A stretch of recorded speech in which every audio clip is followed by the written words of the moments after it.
আমার second home সেটা ঠিক আছে, হোম অ্যাডভান্টেজ পাবে কিনা বলাটা মুশকিল, কিন্তু আমার মনে হয় পাবে।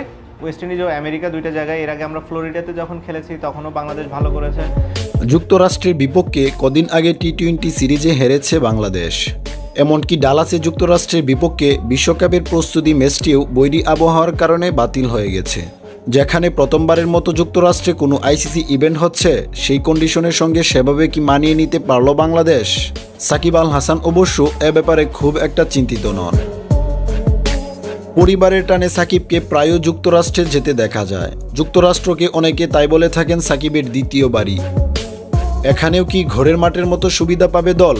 এমন প্রশ্নের জবাবে তিনি হাসলেন।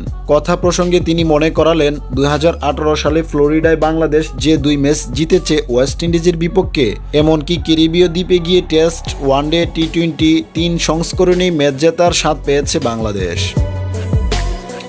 বাংলাদেশের তারকা অলরাউন্ডার বলেন, যুক্তরাষ্ট্র আমার দ্বিতীয় বাড়ি, সেটা ঠিক আছে। ঘরের মাঠের মতো সুবিধা পাবে কিনা বলাটা মুশকিল, তবে আমার মনে হয় পাবে। ওয়েস্ট ইন্ডিজ ও যুক্তরাষ্ট্রে দুইটি জায়গায় আমরা আগে যখন খেলেছি তখন বাংলাদেশ ভালো করেছে। ওয়েস্ট ইন্ডিজ আমাদের অনুকূলে থাকে, কারণ তাদের পিচগুলো আমাদের মতোই হয়ে থাকে। আশা করছি যে আমরা দুই জায়গাতেই সুবিধা পাব। 2007 থেকে শুরু করে 2022 পর্যন্ত আয়োজিত হয়েছে 8টি টি-20 বিশ্বকাপ। ওয়েস্ট ইন্ডিজ ও যুক্তরাষ্ট্রে এবার শুরু হতে যাওয়া টি-20 বিশ্বকাপ হিসাব করলে তা নবম। বাংলাদেশের একমাত্র ক্রিকেটার হিসেবে 9 বিশ্বকাপের সবকটিতে খেলছেন সাকিব। বাংলাদেশের তারকা অলরাউন্ডারের মতে এবার পূর্বের মৌসুমগুলোর চেয়ে দল ভালো কিছু করবে। বাংলাদেশের তারকা অলরাউন্ডার আরও বলেন, প্রথম বিশ্বকাপ থেকে শুরু করে এখন পর্যন্ত যতগুলি টি-20 বিশ্বকাপ হলো সবগুলোতেই অংশগ্রহণ করতে পেরেছি, তাই এটা আমার জন্য গর্বের।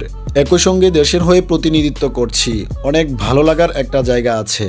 আমি আর রোহিত শর্মা 2 খেলোয়াড় যে সবগুলো টি-20 বিশ্বকাপ খেলেছি। আশা করি আরও একটি বিশ্বকাপ খেলতে পারবো। তার আগে যেন এই বিশ্বকাপে পারফরম্যান্স অনেক ভালো থাকে, বাংলাদেশ যেন অন্য টি-20 বিশ্বকাপের থেকে ভালো ফল করতে পারে, সেটাই আশা করব।